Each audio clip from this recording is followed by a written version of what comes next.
दोस्तों, कैसे हैं आप सब। स्वागत है आपका हमारे चैनल पर।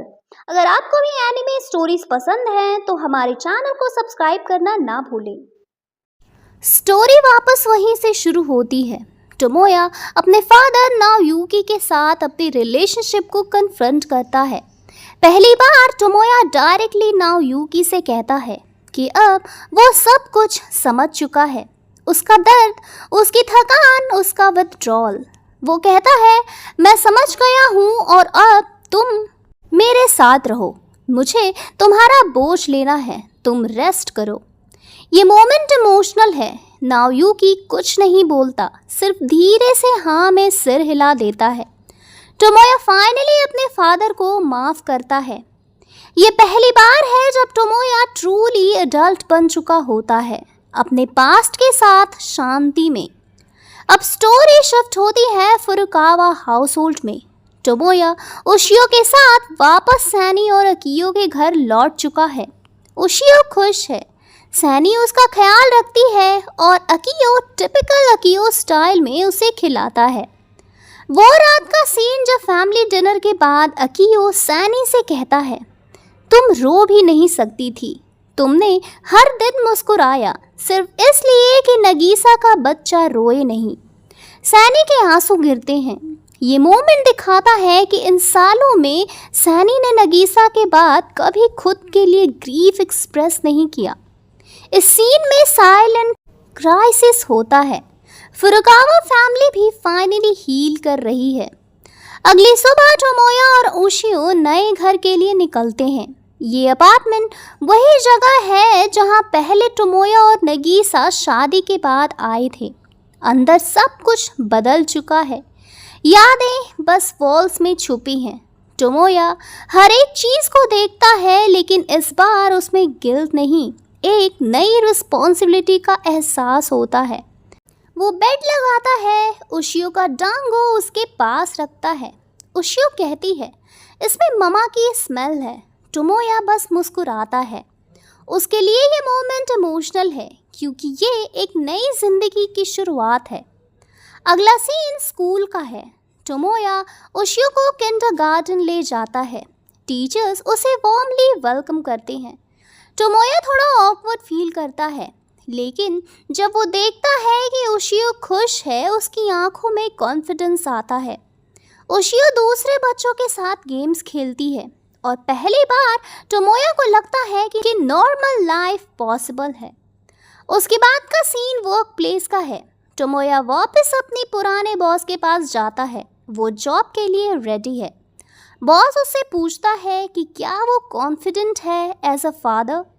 टोमोया सीधा कहता है, मैं अब जिंदगी से भागना नहीं चाहता। ये मोमेंट मैच्योरिटी को प्रूव करता है। वो जॉब एक्सेप्ट करता है और काम शुरू करता है। और फिर आता है एक छोटा सा अनएक्सपेक्टेड मोमेंट, फुको का कम बैक।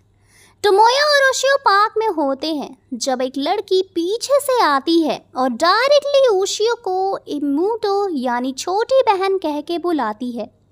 उशियो कंफ्यूज होती है। टोमोया भी हैरान रह जाता है। लड़की का बिहेवियर थोड़ा वियर्ड है। वो फुको इबुकी होती है जो पहले कोमा में थी। फुको अब स्लोली अपने सेंसेस वापस ला रही है, लेकिन अभी भी थोड़ा स्पेस्ड आउट है। वो उशियो के साथ इमीडिएटली बॉन्ड फील करती है, जैसे कोई अनजानी सी कनेक्शन हो। ये सीन थोड़ा फनी भी है और मिस्टीरियस भी। रात को टोमोया उशियो एक दूसरे के साथ सो रहे होते हैं। टोमोया उसे प्यार से सुलाता है। उस मोमेंट में वो उससे कहना चाहता है कि वो नगीसा की तरह प्यारी है, लेकिन वो कुछ नहीं बोलता, सिर्फ उसके माथे पे हाथ रखता है।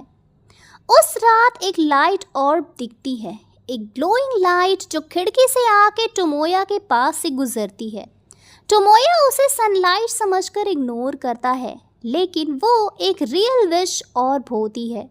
ये ऑर्ब साइलेंटली गैदर होती है, जो अगले कुछ एपिसोड्स में उसे मिलने वाली हैं। एपिसोड एंड होता है जब टोमोया अपनी जिंदगी को पूरे मन से एक्सेप्ट कर लेता है। उशियो के साथ वो एक फादर बन चुका है, जिसमें पहले दर्द था, अब एक नई उम्मीद है।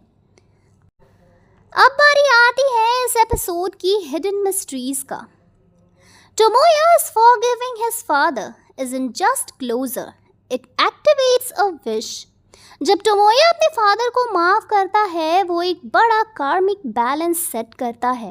इस एक्ट से एक लाइट ऑर्ब रिलीज होती है जो बाद में टाइमलाइन को चेंज करने में यूज आएगी।